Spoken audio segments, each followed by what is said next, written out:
Well, good afternoon. My name is Bill Purcell, and I am the director of the Institute of Politics, and it's my great pleasure to welcome each and every one of you to the John F. Kennedy Jr. Forum this afternoon. This is once again a full house, and in the house with us, I want to acknowledge the presence of our Dean, David Ellwood, who is so very supportive of the work of all areas of this school, but we believe most especially of our institute.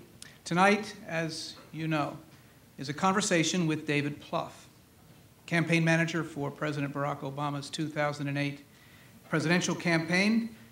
David has a very broad political resume, involved in congressional and Senate campaigns in Iowa, Delaware, New Jersey, Illinois, involvement at the national level across states with the Democratic Senatorial Campaign Committee, the Democratic Congressional Campaign Committee, in a state gubernatorial election here in Massachusetts, in our most recent successful gubernatorial election. Every kind of campaign in almost every kind of place. Much can and will be said, much has and will be written, some of it by David very soon. For tonight, one expert opinion should suffice. Following the election last November, the President of the United States said simply that he built the best political campaign in the history of the United States. The President later said, "I'm not sure there's anybody else who could have done it." As a result, I think there is general agreement that politics will never be the same again, perhaps most especially as it relates to young people. So it is especially appropriate, we think, that tonight we have invited two outstanding Harvard College students to join David Plouffe on stage and begin our conversation. Eva Lamb is the president of the Harvard College Democrats. She's a junior at Leverett House, concentrating in social studies. Focus is urban education in the United States, and she plans to teach high school after graduation. This is Eva's second appearance in the forum this academic year. Last fall, she represented the Democrats right here during the debate with the Harvard Republicans. Eva hails from Milwaukee, Wisconsin. Malcolm Glenn is a senior at Harvard College and the former president of the oldest continuously published college newspaper in the country, the Harvard Crimson. He became the first African-American president of the Crimson in more than 50 years when he led this organization last year. A native of Denver, Colorado, Glenn was actively engaged in last year's presidential race as a pundit, a blogger, and a reporter. He covered the Democratic National Convention in his hometown for a number of news outlets, specifically analyzing how the youth vote would shape the outcome of the election. He'd like to continue his involvement in politics following his graduation in June, and perhaps Mr. Plouffe can help some in that regard as well. Please join me in welcoming Eva, Malcolm, and our guest, David Plouffe.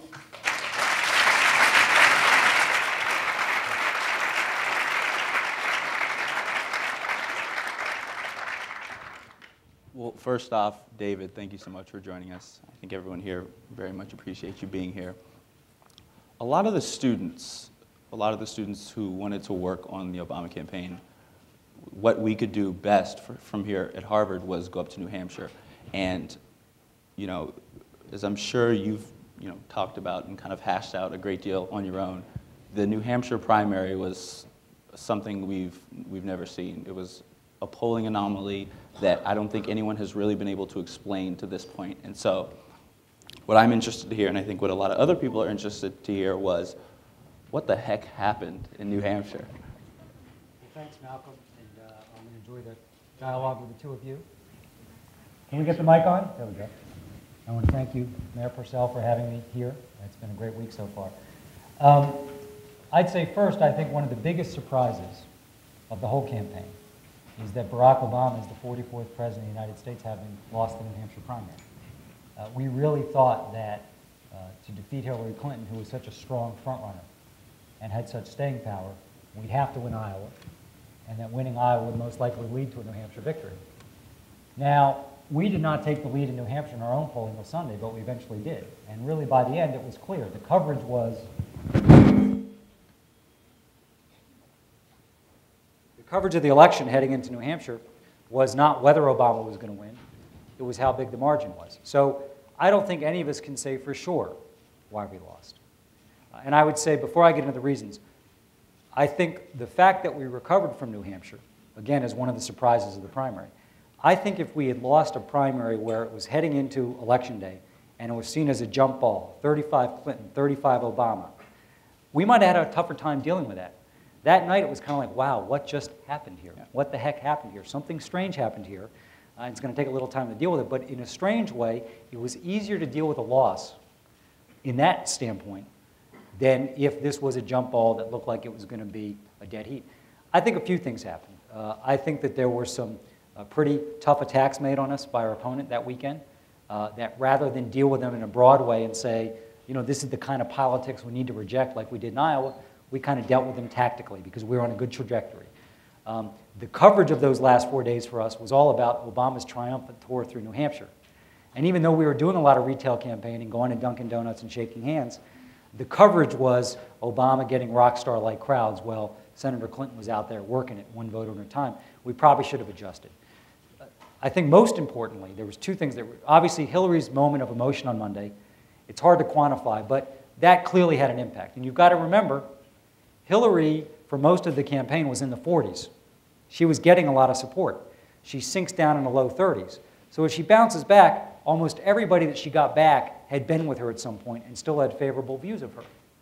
The same thing happened in Iowa with Edwards. Edwards goes all the way from 45, where he started, down to 19. He bounces back up to 30. Almost all of those people he got at the end were Edwards supporters at some point. So Hillary's moment clearly helped bring some of those folks back. I think the fourth thing, and maybe the most important thing, was we were in a subterranean battle with John McCain for independent voters. And we went into the last 4 or 5 days of the primary with many more independents in New Hampshire saying they were going to vote in the Democratic primary than the Republican primary. And what we began to see as that weekend unfolded in the last 48 hours was independents saying, you don't need my help as much as McCain does. You're going to win, so I'm going to go vote for McCain to help him against Romney, and I'll be back to you in the general election. And that was very dangerous. And we probably should have dealt with it a little bit more concretely and said, you know, don't believe the polls. We still need your support. You can't move. And we tried to do some of that tactically. But that was a very dangerous dynamic. And we know from Election Day, there were many people who showed up because we were tracking people very closely. And they said, well, I'm going to go in there and vote for McCain. And so we lost a lot of independents at the end because the McCain-Romney race looked like a dead heat. Our race looked like it was a fait accompli. Let's move from talking about something that went wrong for the Obama campaign to what went wrong for the Hillary campaign. I don't know how much you can comment on that, but I'd love to get your thoughts on their strategy from the beginning. Well, first of all, we had such a deep appreciation for her strength in the race. You cannot understand our campaign or our success without understanding it. We lived every moment of 2007 and the first couple months of 2008 believing that if we made one big mistake, we were done. We knew that she was so strong. She had such enormous leads, such great political support, such fundraising strength, that we believed that, I really believe 9 times out of 10 you run that primary, she probably wins. We developed an electoral strategy that was one narrow path. We had to win early, and then we thought the race would change. It would reset if we won Iowa. And then we'd have a chance, but only a chance, in a two-way race to beat her. So I think that, you know, she ended up being a very strong candidate, you know, particularly at the end when it was clear that we were in all likelihood going to win. She went out there day after day and was relentless and was driving a positive message. And I think she deserves an enormous amount of credit for that. And, you know, really my respect and admiration for her, even though we were engaged in a very tough campaign group during that period, because I don't think there's many human beings that in that situation would have got up every day and performed that well. I think that a few things. One is I don't think that they probably appreciated the threat that Obama winning Iowa would cause to them. It's true that she was the only candidate in the race that could overcome an early loss. But I don't think she had a full appreciation, or a campaign more likely, for what would happen if we won Iowa. Secondly, I think that it was a change election. And for most of the campaign, it was our message of change versus another message of inevitability in Washington experience. Kind of didn't meet the times. I think that there was a belief in their campaign that the race would be over on February 5th, which was the day of 22 primaries, so-called Super Tuesday. But they really didn't organize in all 22 states. They organized in big states like Massachusetts and Illinois and New Jersey and California, I think with a belief that it would be more of a political victory than a delegate battle. We treated it differently. We viewed it as an aggregation of 1,681 delegates in 22 states.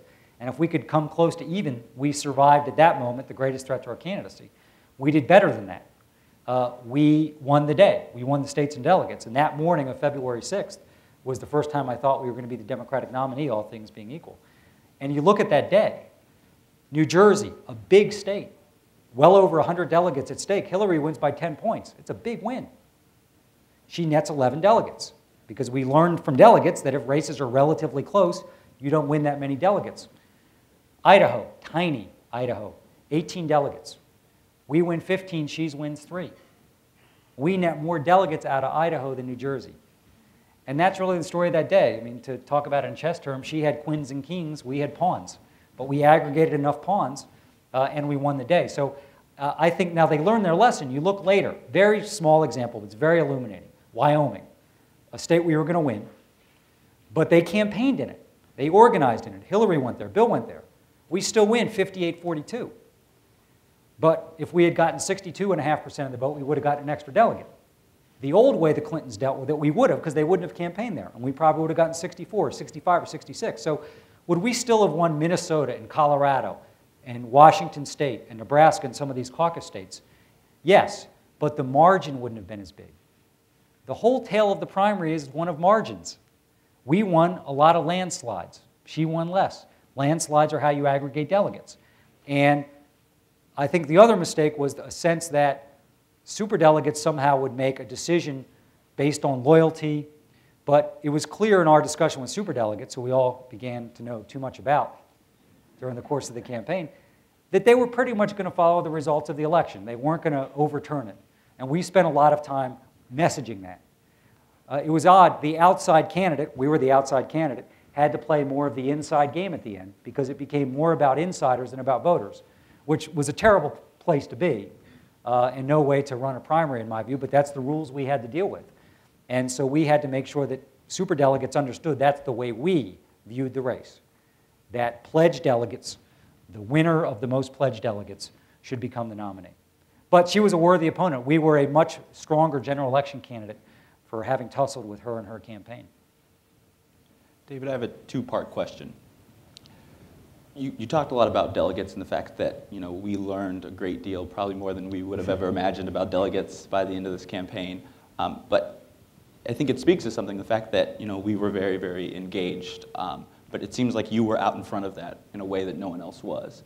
And so what I want to know is, how did you know that it was going to come down to that? And what kind of foresight did you look to that no one else was able to look to? And was there something about your previous campaigns, because you've worked on a number of presidential campaigns that weren't successful, and so what about those campaigns also helped shape and inform your experience in 2008? Well, I think one of the strengths of our campaign is we kind of wiped the slate clean and didn't. Part of that is the way we got into it. Most people who run for president have been planning it for years. They have some sense of how they would run, what their playbook is, what their team is. We got into this very unusual. We were a startup in every truest sense of the word. So we had to build the plane while it was taking off and looked at things anew. I think so. It was less my experience than this. Because we raised more money in the first 6 months of the year than we anticipated, and because our grassroots campaign was building with such strength around the country, we thought we had the ability to begin organizing in states that came after the first 4. Our initial plan was we would only focus on Iowa, New Hampshire, Nevada, and South Carolina, because that's all we would have the money for. We made a very smart decision, and I put a bunch of money aside and into February 5th states, and we started to build for those. But there was still a good chance that one of us would go on a run of victories in the early states, and the race would be over early, like it is almost every election cycle. But we began to build for the long term. And I think it was when we had a split verdict in Iowa and New Hampshire, I think we really began to think this thing could go on for a very long time. Maybe not till June 3rd, but till March. And at that point, we knew we had a head start because the Clinton campaign was not organized in any number of February 5th states. We were beginning to organize in Virginia and Wisconsin. We thought we'd have money to advertise there. So it was clear that we were behind in all of those states. I mean, people don't have an appreciation for that. After Iowa, we have this big win in Iowa. We poll all the February 5th states. We're down 20 in all of them. including the caucus states. The point about the caucus states is if the same people who turned out at caucuses every year turned out, we were going to lose. That's where we had to change the electorate. And I think that's one of the great triumphs of the campaign, is we didn't accept things as they were, the electorate, and said, this is who we got to deal with, so we got to convince enough of them to be for us. We said, we're going to try and add people to the electorate, younger people, disaffected voters, independents, Republicans, higher African-American turnout, and that happened. Iowa was the big example of that. If the caucus electorate that John Kerry won in 2004 had turned out, we might have come in third place. Every caucus going back to 1976, twice as many people over 65 turned out as under 30. Kind of makes sense. Iowa's an older state. Caucuses aren't younger voters' cup of tea. On the night of January 3rd, as many people under 30 turned out as over 65. And that is a remarkable thing. And Iowa, in many ways, was our laboratory. We learned. We spent a year of this two-year race on Iowa. We learned we could expand the electorate. We learned the power of local messaging coming from our supporters. We learned how effective Barack Obama was on the ground. So I think that even in June, July, August, September, as we're beginning to build in the states that would come after the first four, I still think the greatest likelihood was one of us would get onto a big winning streak, win Iowa, win New Hampshire, win Nevada, South Carolina, and you'd be in the catbird seat. But there was beginning to be a sense that this could be a protracted fight. And we had the money and, more importantly, the people. Okay? Minnesota, Colorado, Missouri, Alabama, they were not organized by our staff. They were organized by volunteers online organizing their communities. And so when we sent staff into Minnesota, for instance, in September of 2007, the state was already half organized. A remarkable thing. And that happened time and time again. There's been a lot of talk about how the way that you ran the Obama campaign, both in the primaries and in the general election, was revolutionary. And I absolutely agree that with respect to the number of young voters that campaign organized, with respect to the degree to which it relied on a grassroots organization, with respect to the way in which it changed messaging, it was absolutely revolutionary. But do you think that future campaigns in 2010, in 2012, and 2016, with candidates less charismatic and less exciting than Barack Obama, will be able to continue that model? And if so, what do they have to do? Well, it's a good question. Every campaign's different. Every year, every candidate. And you cannot replicate what happened in the past. Barack Obama had unique appeal to millions of Americans, had unique appeal to younger voters who just didn't vote for them, but they gave money and they volunteered and they traveled to states. We as a campaign believed in the grassroots in our core. It was how we built our strategy. Why did we go contest Indiana and North Carolina against McCain?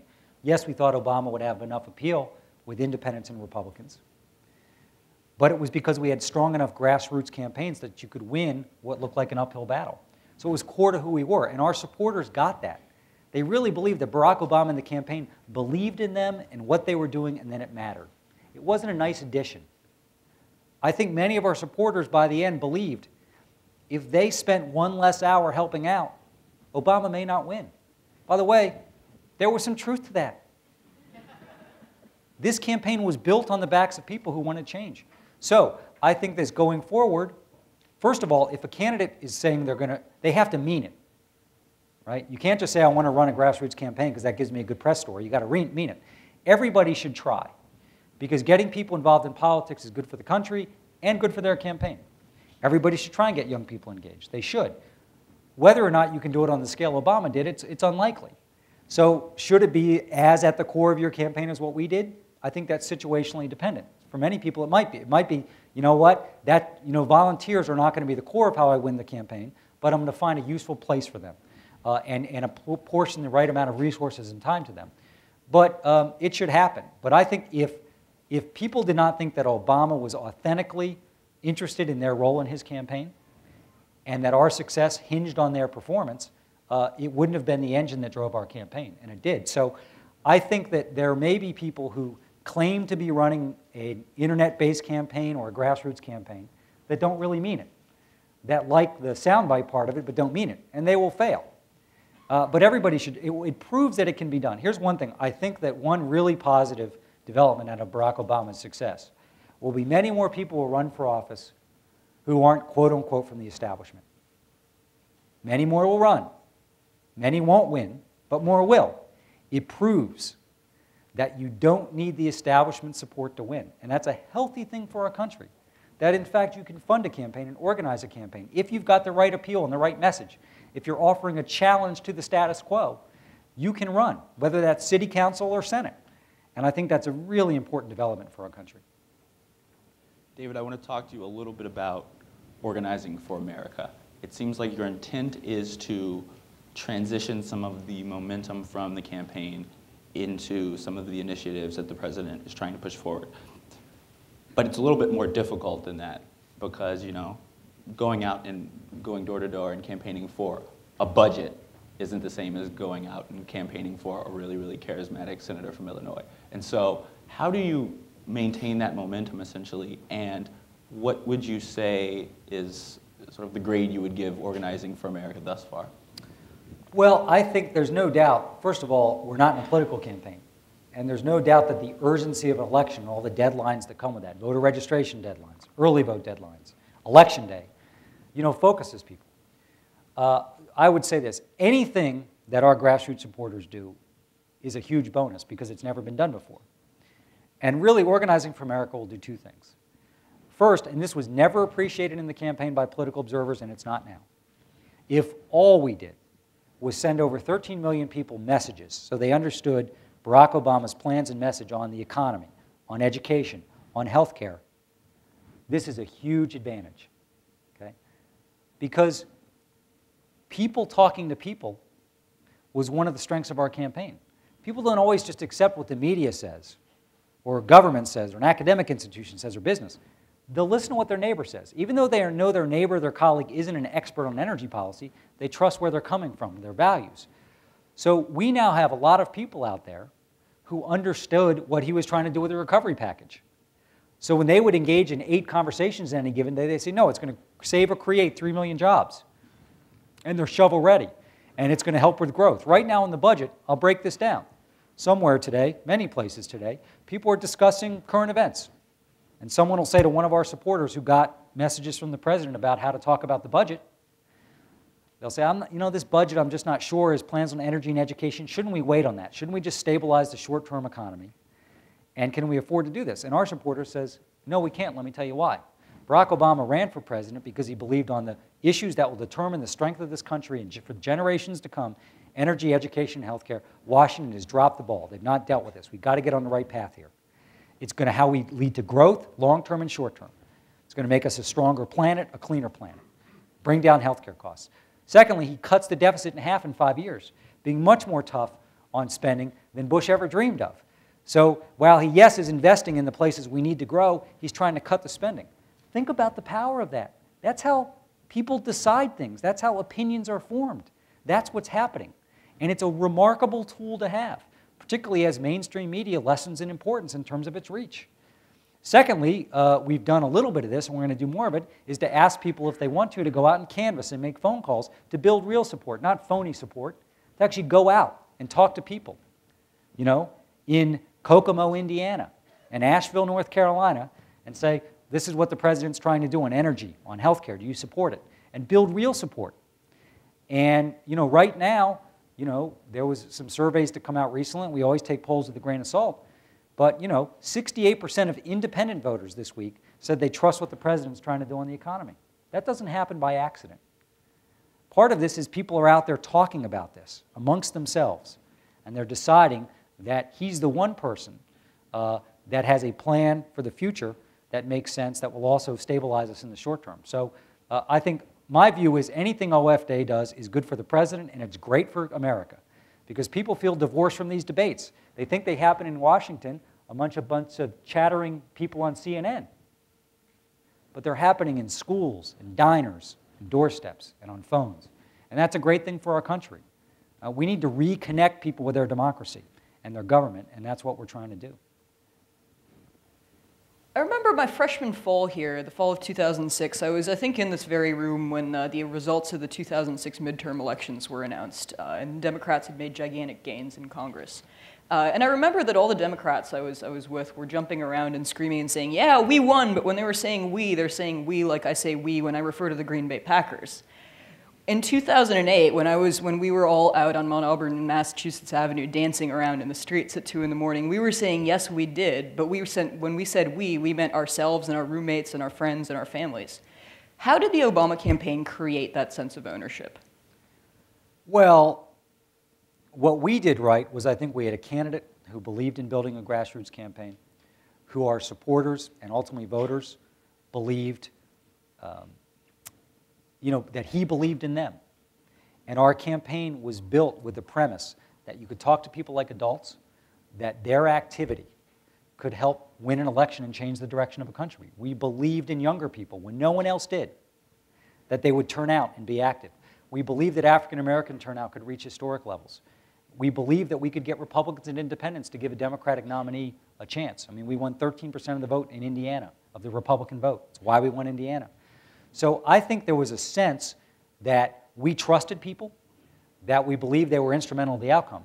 But we deserve much less of the credit. It was the people out there, like you, who had those discussions, who said, you know what, I'm gonna lift up a phone here, I'm gonna go door knocking. I'm not going to just let this election happen. I'm going to help shape it. And it was a remarkable thing to see. And I think if you were writing a movie or a screenplay about the Obama campaign, someone like me wouldn't manage it. It would be a college professor, a community organizer. I've been around politics for a long time. But it was a joy to be involved in this because I have never been involved in a campaign. You'd only read about them where there was this level of activism and engagement. And we viewed our supporters as our partners. I mean, one of the reasons we recovered from New Hampshire was that night, I remember at 2 a.m., looking at our fundraising numbers, and they were just going up. People were ready for the fight.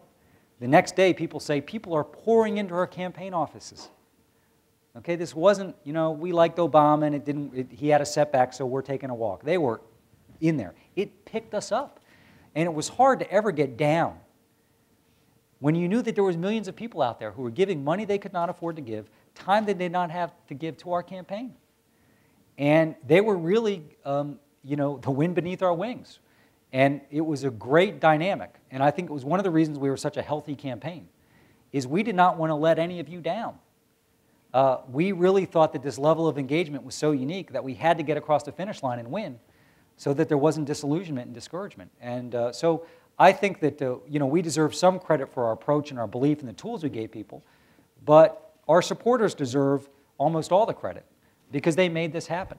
Our supporters were the art of the possible. It was a remarkable campaign to be part of, where almost anything you wanted to do, you could do. Any voter you wanted to talk to in any state, you could talk to them because we had such capacity because of our people. I'd also say the makeup was unusual. 50% of the people that gave us money or volunteered had never done so before in politics. That is a remarkable thing. Because giving money to a politician, time to somebody running for office, to many of these people seemed foreign. In many ways, it would something they could never imagine themselves doing, but they were doing it. And what's important about that, and also all the independents and Republicans we had, and they were a huge part of our organization. When those of us that are professional political operatives or people who are clear partisans talk about politics with our circle of people that we think we have influence with, we don't have any impact. We give the same song and dance every 2 years about some great Democratic candidate. But when someone who's never lifted their voice before about politics does so, you listen a little bit more closely. And when someone who says, I'm an independent or a Republican, I've never voted for a Democrat, and I've certainly never volunteered for one, but I am for Barack Obama, and let me tell you why, people lean in a little bit more closely. And that was always misunderstood. It wasn't just the volume. The volume was great. We raised a lot of money, we made a lot of calls, we knocked on a lot of doors. It was the quality of the people having these conversations. And when the campaign that's being run against you, as Sarah Palin infamously said, was that Barack Obama does not see America like you or I do, he's palling around with terrorists, the best way to deal with that is not what Barack Obama said or Joe Biden said or what I said. It's what someone's neighbor said, who said, you know what, I've looked into that, and it's just he barely knew the guy. What's matter is who's going to fix the economy, who's going to change Washington. That's how this election was won, person by person, helping people sort through the election. And that's not sexy, and it wasn't understood, but it was our secret weapon. You mentioned Sarah Palin, so let's talk about her a little bit. And the rest of the Republican field as well. Looking forward to 2012, it's clear right now that the Republicans have a little bit of a leadership problem.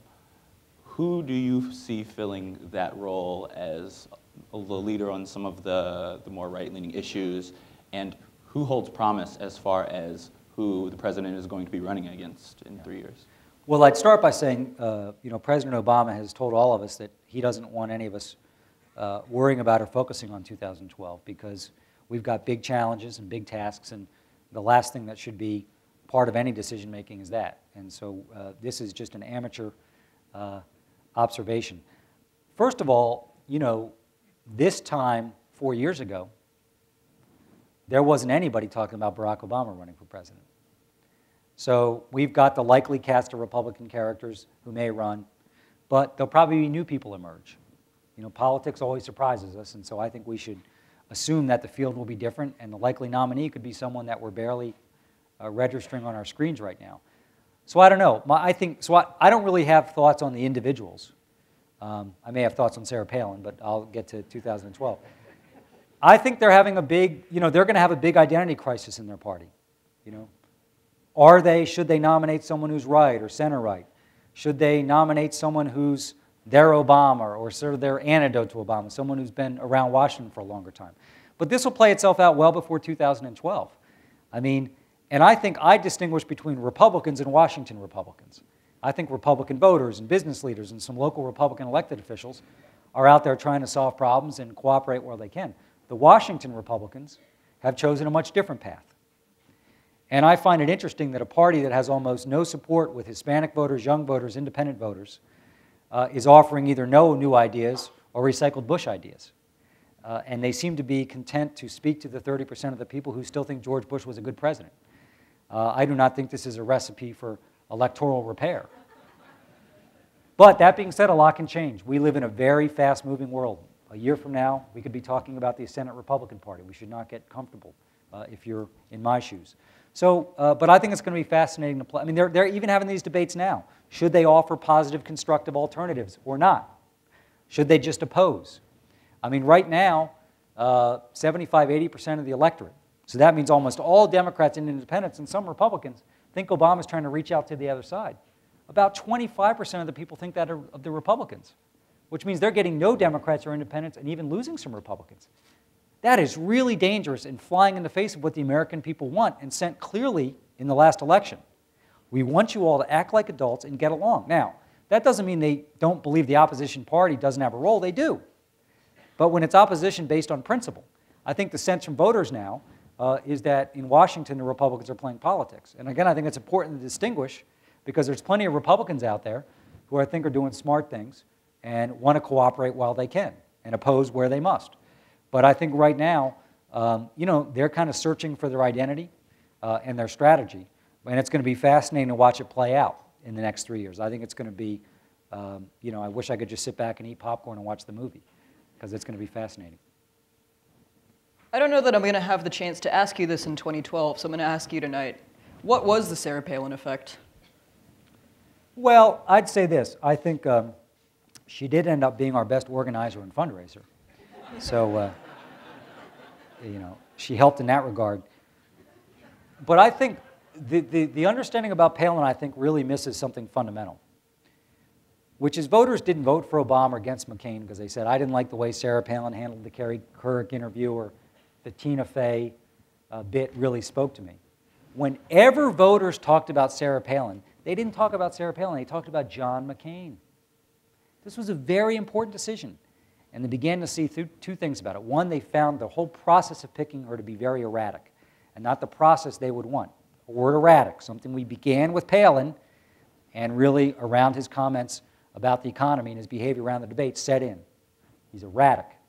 Secondly, they saw it as very political, because he had been spending months and months saying Obama doesn't have the experience. Now he picks Palin.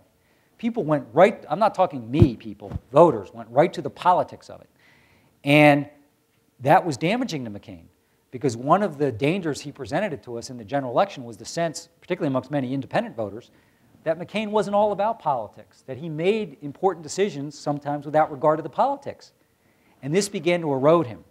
The other thing that eroded him was the ads he was running. You know, Obama wants to teach sex education to kindergartners, and he's like Britney Spears and Paris Hilton.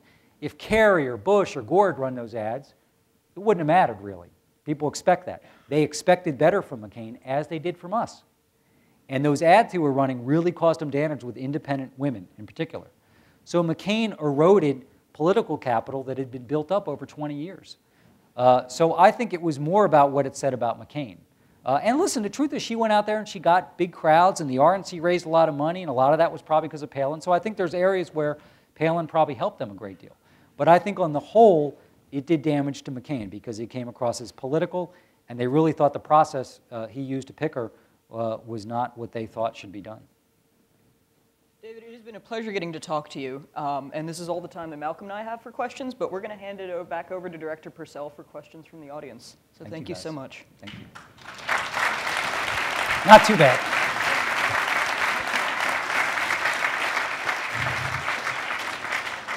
All right, it wouldn't be a forum without questions from our audience. The microphones are on both levels, up above and down below. As you know, a question here at the forum always is short, concise, clear, ends in a question mark. And with that understanding, we'll begin right over here. Sir, my name is Jessica Schrader, Master in Public Policy student here. Thank you for coming. I'm curious to hear your thoughts on how you kept your campaign so airtight and disciplined. Well, it's a good question. I mean, we tried to follow as little from the Bush years as we could. But one thing they did well, and they did more than one thing well, they had a very tight campaign in both 2000 and 2004. In fact, they had an inner circle, I think it was 5 people, and their rule was no one could be allowed in without someone being kicked out. They were serious about this. And why that's important, this sounds really silly, but in most presidential campaigns, a conference call, a meeting, you have to worry about the contents of that discussion getting out and people interpreting their role in it. It's a really toxic thing. We didn't want to have that, and we didn't. And it allowed us, so that didn't mean that we didn't want to be a transparent campaign about important things, but how we made decisions, you know, we thought that that was nothing that voters were interested in, certainly, but it's something the press was very interested in. And we wanted our message to get out, not the tactics of how we made decisions. And so we, from the very beginning, told people that's the kind of campaign we wanted to run. We were a very open campaign. We listened to people who have better ideas to execute, their own ideas about how to reach voters in their area. We let our staff really flourish. But the big things, message and strategy, were not debatable. We were not a democracy in that regard. That was set. And that gave people comfort because they knew where we were driving. I also think a lot of great people gravitated to Obama's campaign. I've talked about the volunteers, but also staff. None of us were there thinking that this was the pathway to the Oval Office. I mean, this was highly improbable, and so we were all there for the right reasons. Many of us had been in politics for a long time and were cynical, like the voters were. The quality of candidates, the lack of volunteerism. I worked on Governor Patrick's race in 2006 and saw it opened my eyes up to the power of technology and that grassroots people could come in and help deliver an improbable victory. So it made me gravitate even more to Barack's race because I thought this is the way politics could be. Even though the odds are really low, we could for a year go out there and work for somebody we believed in, who was going to speak honestly, speak like adults to voters, not just engage in sound bites. And so really good people gravitated to the campaign. And I had great senior staff who really hung the moon, and then even our organizers out there. We had these wonderful people who gave up jobs or other lucrative careers, took time off to say, I want to go organize in Iowa or New Hampshire for you. And they were the most talented people you'd ever want to see. So we just had a great culture, and that all stems from him. He was just a sane human being who treated people well. And I think a lot of people didn't want to let him down because in that really hot crucible, I mean, it is a brutal obstacle course, you know, he held himself up well into a higher standard. But it was really important that we were able to make decisions privately and to really just try and have in the media in front of voters what we thought they cared about, not the inner workings of a campaign, which no voter cares about. So. Up here? Yeah. What are the chances of Barack Obama being reelected in 2012? Well, I don't really want to get into 2012. I think we've got big enough problems on his plate and our plate that that election should be the least of our concerns. I would just comment, I'll comment on some things that happened in 2008 that may have application in 2010, 2012, 2016. So it's not specific to 2012. You know, there were some pretty big things that happened in the election that, you know, in the world we live in, the election happens and the next day we move on to something else. And there isn't the observation that perhaps there used to be. What happened in the western part of the country was enormously important. George Bush won Colorado and Nevada by comfortable margins and won New Mexico. Won all three. Barack Obama wins all three states by landslides. So in 4 years, you had movement of 15, 16 points. Virginia wasn't even close. We went up by 7 points. That was a shift of about 17 points. We win North Carolina and Indiana, shifts of double digits. Indiana, shift of over 20 points. Florida, we don't just win it, we do it by registering and turning out base voters who were hard to get registered and vote. So, you know, a presidential election is not about the tactic of the day or where the National Gallup poll stands. In fact, it's irrelevant. It is a puzzle. How can you piece together the states to get you to 270 electoral votes? And there's some things that happened in 2008 that ought to concern the other party. Because those western states I mentioned, and by the way, if McCain hadn't been from Arizona, I think we probably would have won that and with some comfort. Those are considered historically either lean or solid Republican states. You would consider all the western states now either toss-ups or lean Obama or lean Democrat. Minnesota, Wisconsin, Michigan, these are always very close races. We win all those states by double digits, Iowa too. Oregon, Washington, always close, within a couple of points. Obama wins them without really a fight. He had a unique appeal in the Northwest and the upper Midwest. That was a real important part of the puzzle. Democrats normally have to defend that turf. We didn't have to do that very aggressively. So there's a lot of things that happened in 2008 that bear watching. Now, again, things can turn on a dime. By 2012, some of what I said may not hold true. And I think you can never be bound by the history of past races. But some really important things happen. Hispanic vote. We win more of the Hispanic vote, 67%, than any Democrat or Republican in the history of this country. Okay? It's growing as a very important demographic in a lot of battleground states. We win young voters by 40 points, and they proved that they could turn out. Independent voters, decisive victory. Shifts with white men and white women of big margins in a lot of states. So a lot of good things happened on that night on November 4th. What that means for 4 years from now, I think we should be careful to apply too much to that. But, you know, again, back to my premise that a presidential race is not a national election. What matters is who can put together the electoral votes. And our strategy was much different. And it was largely ridiculed when we went after Indiana and North Carolina and Virginia and Montana. You know, even people in our party said, you know, knock it off. Okay, this is going to come down to Ohio and Pennsylvania like it always does. Our view was we wanted as many pathways to 270 as possible. So if we lost some of our targets, we could still win. And we thought Obama had the appeal, we had the volunteers, and we would have the money to prosecute those campaigns at a high level, and we did. And obviously, you know, we won 365 electoral votes. That wasn't in the plan. That was a lot of electoral votes. We won with some margin. So we won most of the states we targeted. But if we hadn't, we had margin. And that's what we aimed for. And that was really important. My question is, did you ever view a past Governor Mitt Romney as a potential end candidate from a strategy point of view against Obama? As the presidential nominee? As the president, yes. Well, honestly, we were so busy dealing with Hillary Clinton, we didn't have much time to gaze down the field, seriously. Yeah. I probably watched 2 Republican debates. I mean, we had our own fight. I do know that as McCain began his resurgence in November, December, we were very disappointed by that because there was nobody in the Republican field that contested us for independent votes in New Hampshire. Right, yeah. Because so Mitt was next door here. But he had appeal with Republicans, not many independents. That was a real problem for us. And so we also thought McCain would be the strongest general election candidate, but at that point we were just concerned about New Hampshire, not about the general election. So no, I think, I thought that Romney might be a good vice presidential pick for McCain. Maybe because of his economic, it was less that. you know, I find it to be fairly artificial, but he just goes out there every day and executes. And he would be a burr in our saddle every day. You know, he'd go out there with the snappy line, and, you know, he would deliver it, and he would work hard.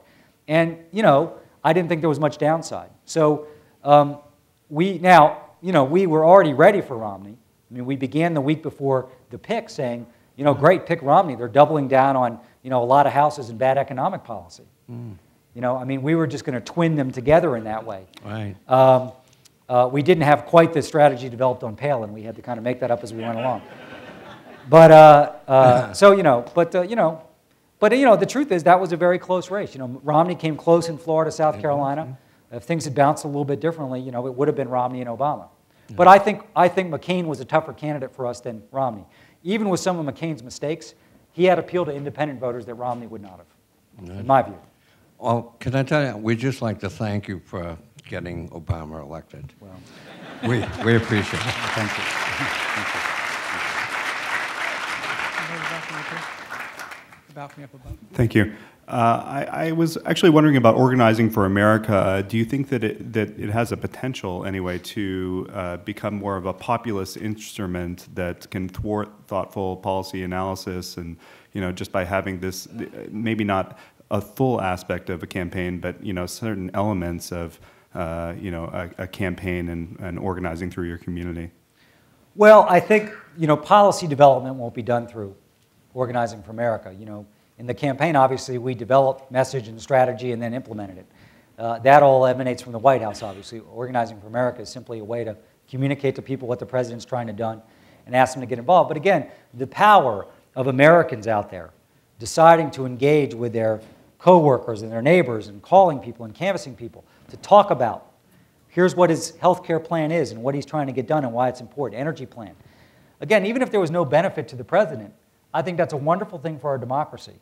And I think it's great to have people out there debating energy, debating health care. And even if people decide that they're not supporting the president on it, or they may support elements of it, but not all of it, they're going to appreciate the engagement. And again, just the sheer exercise of sharing videos from the president and the message of what we're trying to do to voters and to Americans is really, really important. And I think is really underappreciated by political observers. It was in the campaign, it is now. Because there's no price you can pay or you can attach to having millions of message ambassadors out there. And that's what we have every day. So, you know, hopefully it reconnects people. You know, I think that the White House website is much redesigned and getting a lot more traffic, and people are contributing their own ideas. It's one of the great things of our campaign is, you know, we did get a lot of ideas from people out in the country on organizing, on policy, and I think that's something the president values. Second balcony right here. Hi, my name is Megan Tybus. I'm an MPP student here. And not to go back to Organizing for America again, but a couple weeks ago, The Economist suggested that the Obama White House was falling into the permanent campaign mode, and that, in fact, the Organizing for America initiative was bringing the idea of the permanent campaign to unprecedented levels, and that initiative may actually sort of assist the Republicans in playing politics as usual, this sort of permanent campaign mentality in Washington. So I was wondering what your thoughts were on that. Well, I think it's largely nonsense. If I were to design a permanent campaign, it would be much different than Organizing for America. Its intent is to just go out there and communicate with people about issues, what the president's trying to do. We'll also try and get people involved in community service, which is another way to contribute outside the legislative process. But no, I think the ones that are engaged in kind of campaign tactics now are the Republicans in Washington, who, you know, through their quarterback Newt Gingrich and their announcer Rush Limbaugh, have decided to oppose at all costs and offer nothing constructive. And you know what, again, things can change. Maybe a year from now we'll be talking about the resurgence of the Republican Party. But I think they're in very dangerous waters because the American people are in a much different place. They want positive solutions. They want Republicans, Democrats, and independents to get along. They rejected the Bush economic policies as thoroughly as could be. And so I think it's dangerous territory. So No, I think Organizing for America is just a way for millions of Americans, including people who weren't involved in the campaign but want to pitch in on helping pass health care or energy, to do so. But again, it is not a campaign structure, and far from it, really. You can stay up on the balcony for one more question. My question is, was there any time you regretted not choosing Mrs. Clinton? And what was the strategic reason you didn't choose her as the vice presidential candidate? Thank you. Well, I think President Obama's view on the vice presidential candidate was the most important thing was to get somebody that he was comfortable with serving as his vice president after the election. And I think that was the right approach. We also believe that historically vice presidential candidates don't have a deep impact on the election. Now this happened to be an exception to that on the other side, thankfully. So we didn't say who's going to help us win a state or who's going to help fundamentally shift the election. You know, you didn't want anybody who was going to do any harm. And Joe Biden certainly helped us. He was someone who could really talk to working class, middle class voters. As Barack Obama, you know, there was some speculation that we ought to pick another Obama-like person, so we kind of double down on change. But as Barack Obama would often say himself, you know, Barack Obama's enough change for people. we kind of have that cornered. And people liked having someone like Biden around who had both domestic and foreign policy experience. So I think he approached us in the right way. It was a very orderly process as opposed to the McCain process. It was tightly held. It's a very personal decision. So unlike most decisions where, you know, it was really just me and Axelrod and President Obama working through this. You know, we didn't say this is what we think you should do, and then he made, you know, we stood back and he had to make this decision because it was a very personal and important one. And I think he made the right decision. And Joe Biden out there, you know, there was a couple times where he'd said something that became newsmaking, obviously. But you knew that was kind of the deal. You'd get some of those days. But what he did day in and day out, and this is reflective of how we viewed the campaign, what was on CNN or MSNBC or Fox wasn't how we judged how we were doing. How are we doing in the States? And what Joe Biden did every day was he'd go to Toledo, Ohio, and he'd go to Terre Haute, Indiana, and he'd go to Springfield, Missouri, and he would just relentlessly drive an economic contrast message. While Palin might have gotten a lot of the whiz-bang coverage, and maybe CNN covered her speech live more than Joe Biden's, what Joe Biden was doing out there where it mattered was really delivering. And in fact, at the end of the campaign, if you look at a positive-negative ratio in terms of favorability, his ratio was even higher than Barack Obama's was. I mean, he really availed himself well in that campaign. And he did great in the debate. And by the way, Palin is a good debater. I mean, a good performer. She had a history of doing that. And that was a really tough debate to prosecute, and he did it well. So that was our approach, and I think it was the right approach, was pick somebody that you want by your side during the tough decisions if you happen to get elected. Pick somebody that doesn't do any harm and you know, may help you in the campaign, but they're not going to really make a huge difference because our belief, and I think this was right, is it was an Obama-McCain race. And even to the extent that Palin became an issue on the negative side, it was still about Obama-McCain. People weren't voting for or against Sarah Palin. They were voting based on what that said about McCain. Right down here.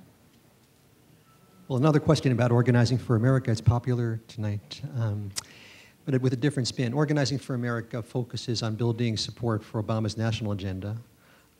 Is there merit, do you think, in developing a constituency for service on a local level, not so much service, but just activism on a local level around issues in one's neighborhoods and communities, I mean schools, parks, sense of community, stuff like that.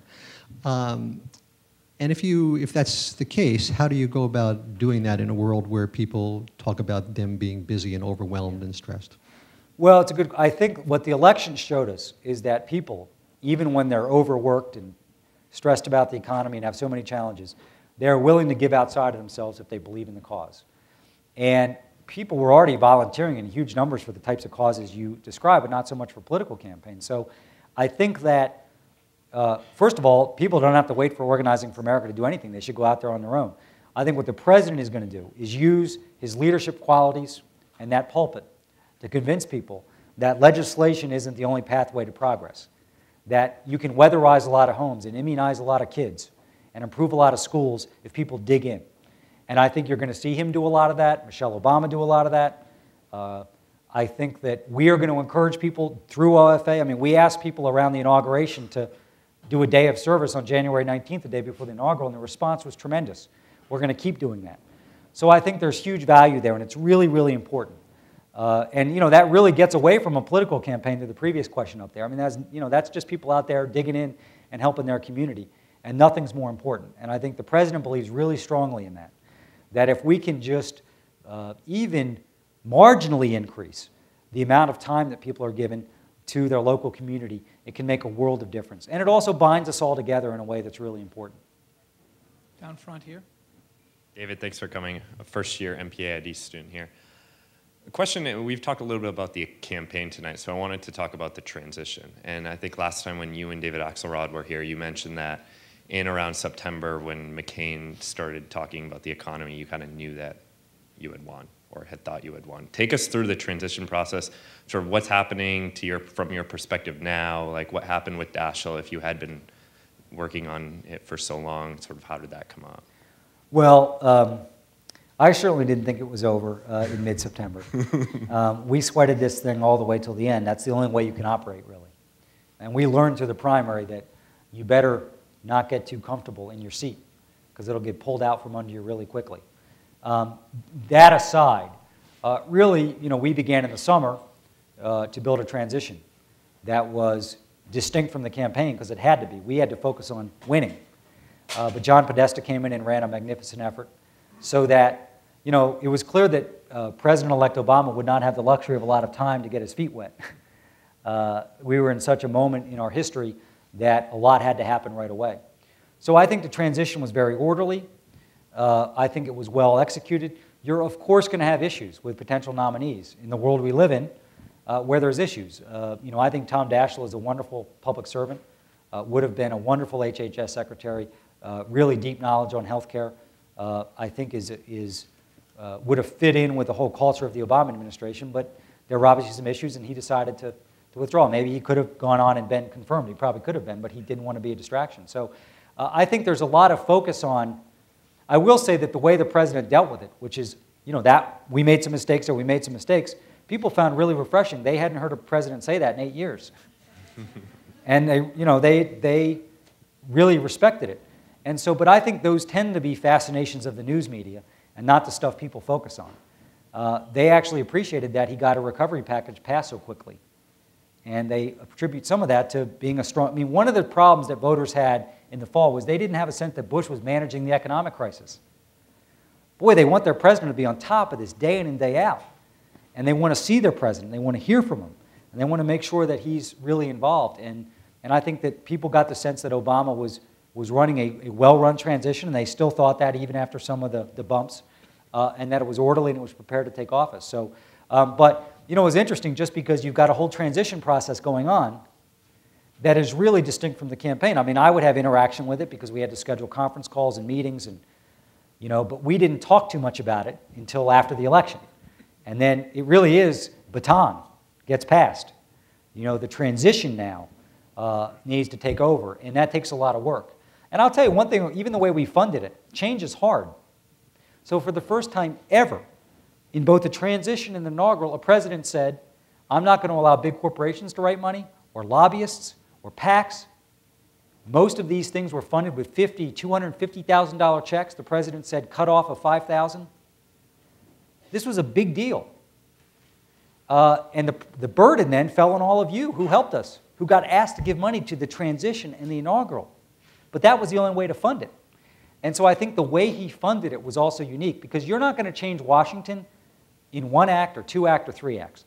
It's a combination of changing things. By the way, the fact that no one who works in the Obama administration can then leave the Department of Defense or HHS and now lobby the administration when they leave is a sea change. And I think, by the way, whoever's president next, he's going to have a hard time changing something like that. Really important. So bit by bit, putting all the recovery spending online, big change. Building trust back up with the American people. So anyway, I think the transition was well run on the whole. There were some bumps, obviously. And, basically on these things, when someone gets nominated, you're like a piñata. And the press and your opponents, political opponents, spend all their time trying to knock you down. And you're not going to bat 100. or 1,000. But, you know, the batting average was pretty high. Up to the balcony here. Thank you. Thank you very much, David.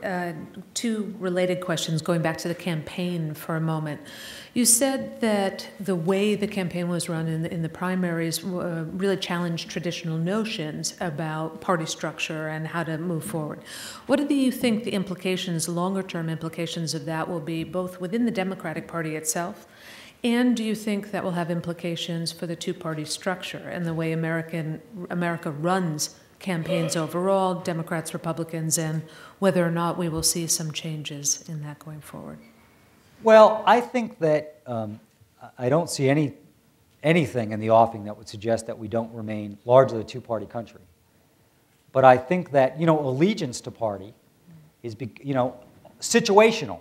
Most Democrats still vote for the Democrat. Most Republicans don't. But people are more and more willing to say, no, I'm going to give this person a shot. Independents clearly are bouncing around. Now, right now, we're at a moment in our political history where independents are siding with the Democrats in pretty important numbers. But that has, you know, switched over time. So that's very important. But I think what it shows is someone can run for office. This particularly means in primaries, and win the highest office in the land without having much of the establishment or party infrastructure behind them. I mean, going back to Governor Patrick's race here, you know, that was even more improbable maybe than our victory was. And it began at the grassroots and only made possible by him winning an early caucus battle that his opponent didn't take that seriously. There's some parallels to that in Iowa. And so I do think it shows that, you know what, you may not have as much party support as your person you may run against, but you can make a go at it. If you can motivate enough individuals, Democrats, Independents, and Republicans, to support you and provide energy to your campaign. So I wouldn't expect any big changes. But listen, we have seen from time to time independent people can run and win. Governors and Senate races. And I think we'll continue to see that. I think people, and part of that is technology. Things are breaking down. People are out there seeking information and receiving it in different ways. And it's much less bottom down. People don't accept what they're told. They'll go out there and say, you know what? I'm not sure if I believe that assertion. I'm going to go check it out for myself. And that's a really, really healthy thing. But I think, you know, sometimes it's hard to conceive that. You know, look back. Is there many people who are political observers and commentators who, when Deval Patrick got in that race, thought he could be governor? Okay? Almost zero. Were there many people that thought Barack Obama could actually win this thing? Particularly in the fall of '07, when it looked like, by most accounts, people said, he's done. There's no second act. Hillary's got a 30-point lead.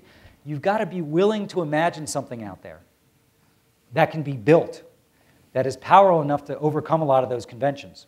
And, you know, it was a blessing to be part of something like that, because you don't have that opportunity very often. When, you know, you're part of something that you see something that very few people can see, and it gets built.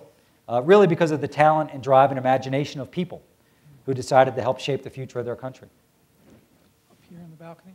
Yes, hi.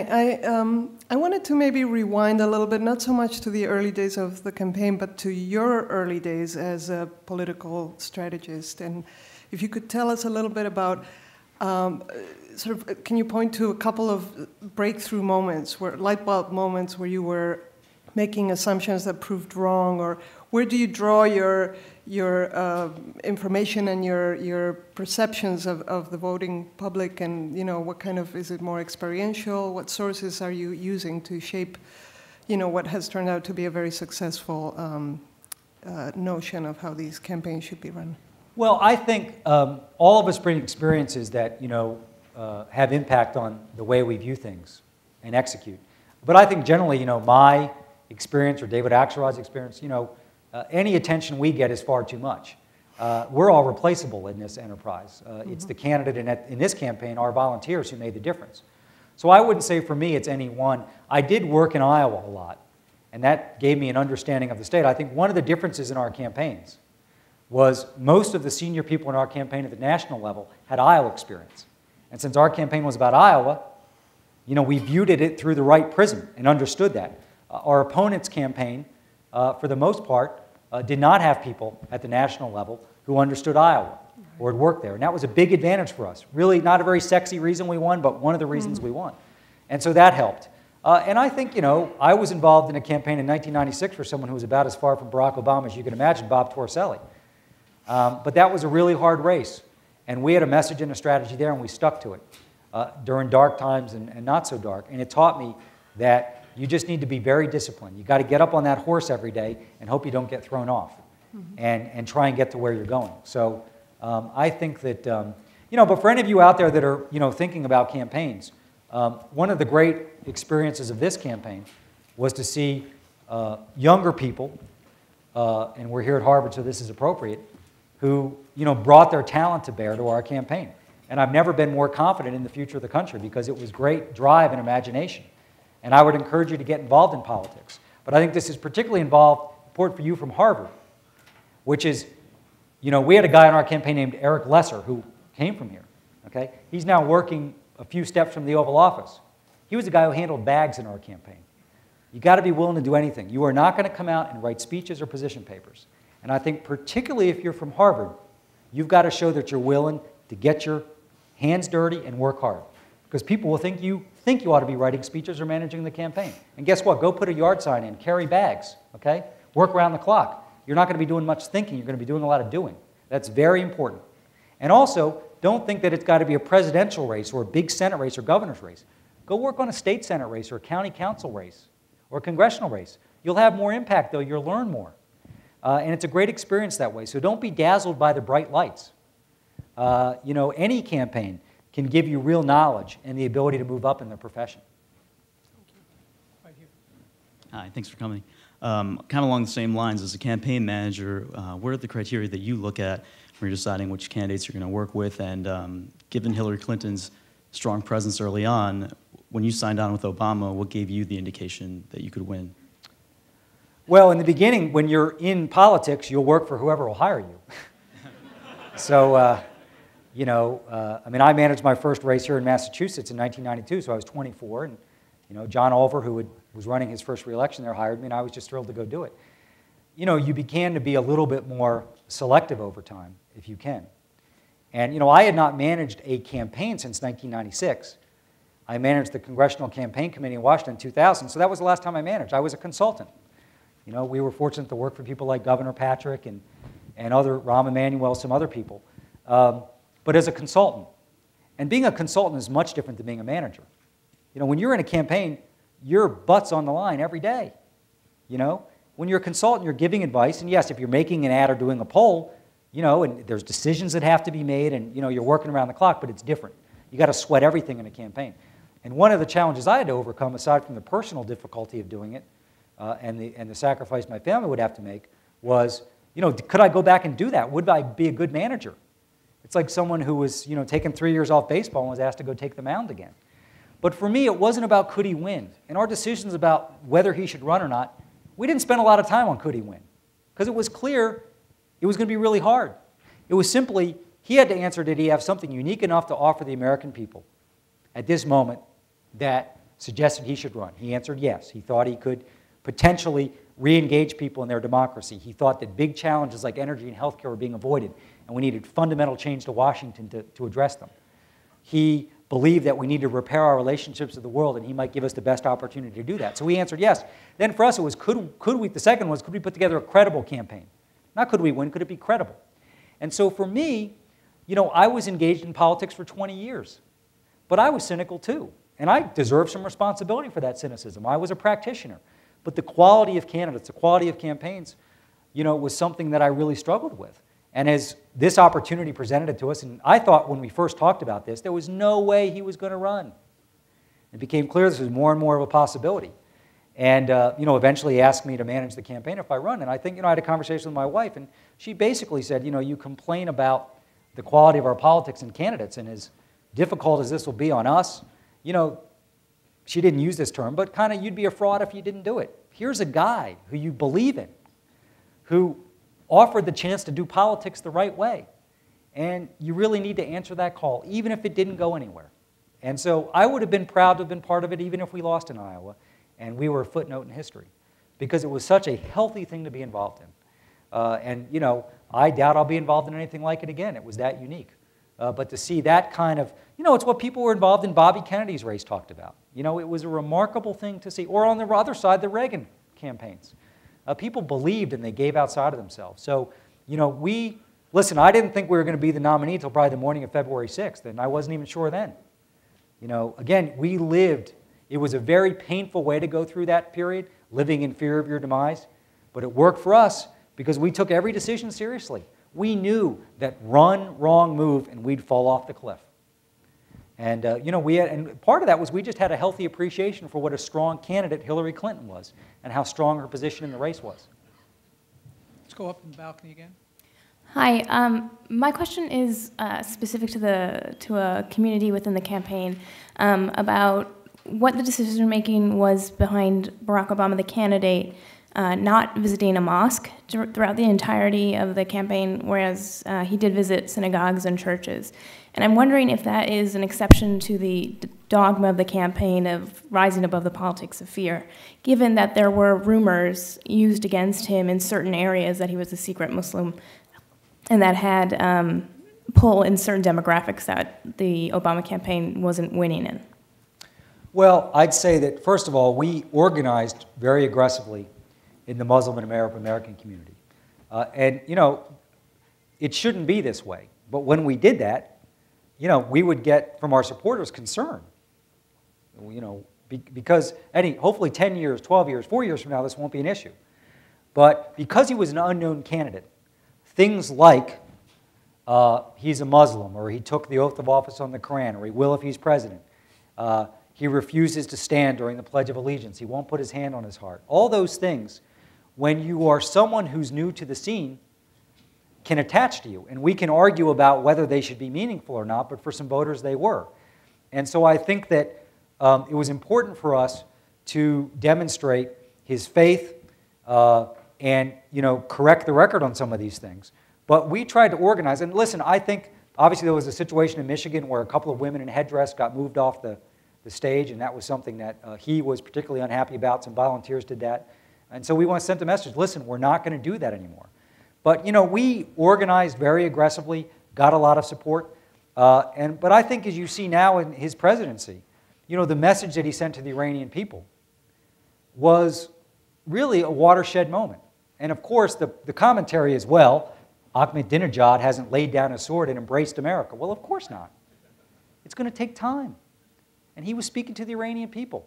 What he did in Turkey, I think, is really impactful. And I think that one of the strengths of his presidency, potentially, could be that the tension between some in that world and America gets lessened, so that it's less of a magnet to recruit terrorists, and can also just help us cooperate with more countries on things like climate change and the economy. And I think it's a great opportunity. So I think that in the beginning, I wish it wasn't true.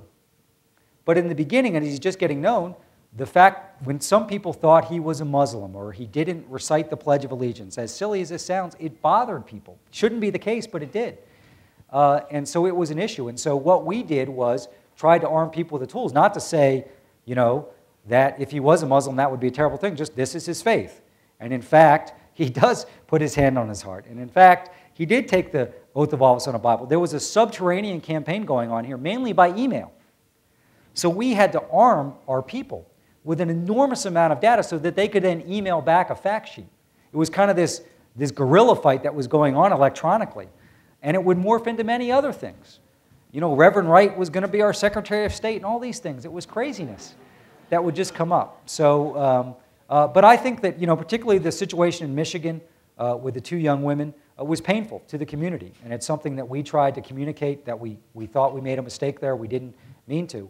But I think if you look at Michigan, if you look at pockets of Iowa, you know, we did a lot of organizing. And I think, you know, got a lot of support, and we're grateful for it. And I think most importantly is what he's doing as president now, which he's really trying to reach out to everybody in a way that the political playbook would suggest, you know, you have to be careful about. But he believes so strongly in trying to rebuild our relationships with the rest of the world, and that he needs to speak, and our country needs to speak to those in the Muslim world. As he said, we are not at war with Islam. And, you know, that struck people as, wow, you know, but of course we're not. What we're trying to do is make sure that we lessen the amount of people who choose a route of terrorism to harm this country or others. And I think that's a really potentially really meaningful remnant of his presidency, and hopefully during his presidency. So. I think we have time for 2 more questions. And let's go here and then back over here. I'm a general contractor. I know what's going on in the economy. And many of my friends in the trades voted for McCain. I'd say against their self-interest. And I certainly agree with you that it was a long shot. It was astounding to me that he won. And without the economy and McCain's choice of Palin and a few other things. But I see all the people who've lost jobs. One of my friends was working as a union pipe fitter at Bradley's. Bradley's closed, it's now Kohl's. Kohl's is non-union. If you were to strategize a campaign to organize unions in the big boxes, which are the major employers, how would you do that? Well, you know, I am not a union organizer and would not pretend to have the expertise or the perspective they have. They're not doing it. How would you? Well, you know, some success here and there. I mean, I think the important thing is just, you know, information and education and making it clear as possible what life could be like in a union versus not. But again, this is not what I do for a profession. And it's much different than trying to win a political campaign with voters in many respects. But I do think that on the whole, you know, many unions, not all, but many unions are putting more resources and focus on organizing, and I think that's really, really important. You know, winning elections is important too, but you also need to organize. And, you know, there's been some notable successes in the past couple years, but I think that, you know, listen, some of the best organizers in the country, even against tough odds, are people who organize unions. One more here. All right. My name is Nathan Bennett Fleming, and I'm a student here at the Kennedy School and at Berkeley Law, and we certainly appreciate you coming here and having the opportunity to engage with you. And in 2004, I was working on the Kerry campaign and doing Black faith outreach, and I have 2 questions from that experience. First, in that experience, I definitely noticed how the federal marriage amendment and other wedge issues eroded support in the African-American community and just support for the Kerry campaign overall. I wanted to know why you thought the Republicans weren't as successful in using wedge issues in your campaign, especially how immigration didn't pick up as an issue. And then secondly, you stated that you always thought it was a long shot and things of that sort. And I definitely didn't have that experience. In 2004, once he gave the speech, I mean, he's going to be an African-American senator. I thought he was going to be the next president of the United States as working on the Kerry campaign. And it seemed that he did also, the way he introduced himself, the way he framed himself as, you know, I'm an Illinois senator. I'm only thinking about Illinois. I mean, it seemed like he was running for president from day one. So I wanted to know, when did you think he thought he was going to run for president? And if you had any insight on how he built that from the startup. Thank you. Well, first of all, this would have all been easy if all voters were like you and thought he could succeed from the get-go. The day I thought he was going to run for president was the day he called me and finally said, it's a go. Because I thought, up till that moment, he may not run. Because almost nobody who's a credible candidate for president has their first discussion about the presidency, you know, in our case, it was the day after the 06 elections. We had no infrastructure, we had nothing. And you've got to get up to the decision line. And when you say, what's this going to do to my family? The odds aren't great. So he knew the odds weren't great. That ultimately you back off. I mean, even people like Evan Bayh and Mark Warner and others, and every year there's people who you thought were a lot to run, don't. For a variety of reasons. But he was even more, I thought, potentially in that category because of the unusual way he got into the decision-making process. And so until he called and said, it's a go, I had my doubts. So I think on the first question, one, on immigration, McCain was challenged on immigration. Obviously, he was kind of erratic there. He tried to be part of the solution, and then he ran away from his record. I think, you know, listen, Kerry got 87, 88% of the African-American vote, so he did pretty well. You know, we ended up getting 95 to 98%. More importantly, turnout levels. I mean, there's some, we still don't know exactly what happened in the election because all the data is not in from the voting in the states. But there's some sense that normally African-American turnout is, you know, 10 to 15% behind white turnout in most battleground states. It could be within a point or two this time, which is remarkable.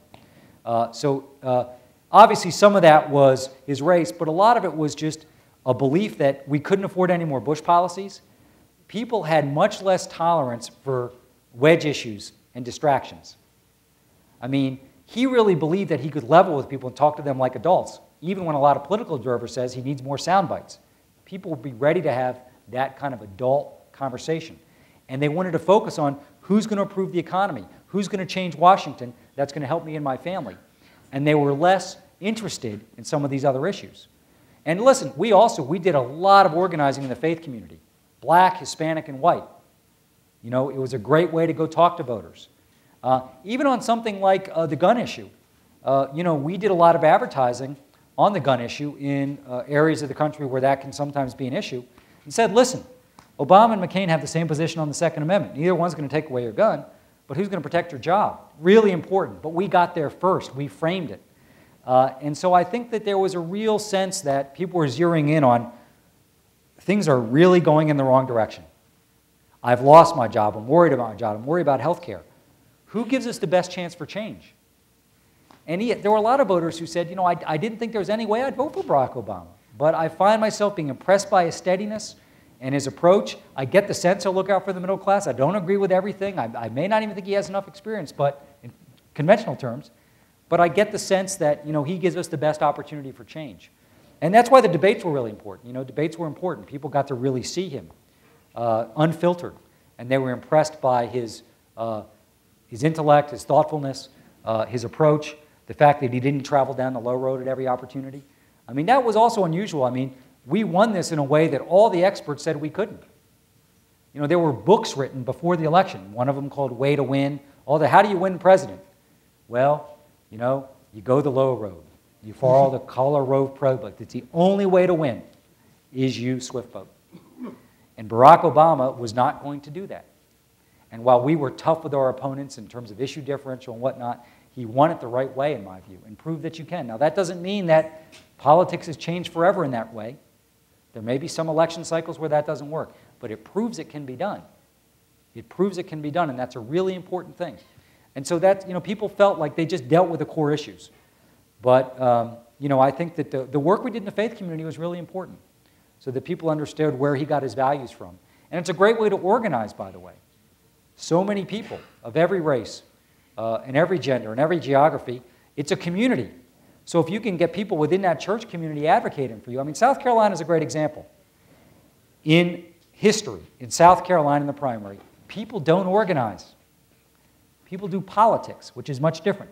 It means you try and get a lot of state senators and state reps and ministers and people supporting you, and you hire them or give them money to turn out vote. We were, our own supporters were highly skeptical that we could organize because it didn't happen in South Carolina, but we organized. College by college, high school by high school, barbershop by barbershop, beauty salon by beauty salon, church by church, and this powerful grassroots thing built that nobody thought could be seen, and it crashed over like a big tidal wave on January the 26th. And we built something, again, that people didn't think could be built, and it was really powerful. And I think that we engaged a lot of new African-American voters who had never organized before, who, again, because they were lifting their voice in their community, it really made a difference. Particularly younger African-American voters, because with older African-American voters in the beginning, there was some sense they're not sure he could win. Would voters accept Obama? It's sad in a way, but it's the history of what a lot of them had witnessed. And it was younger voters who said, no, yes, we can. And when we went to Iowa, then everything changed. And the African-American community said, you know what, I think, but the younger voters were there with us in the beginning. And they were the engine of our campaign when, in a lot of cases, you know, some people didn't believe. Thank you. Please join me in thanking David. Thank you, everybody.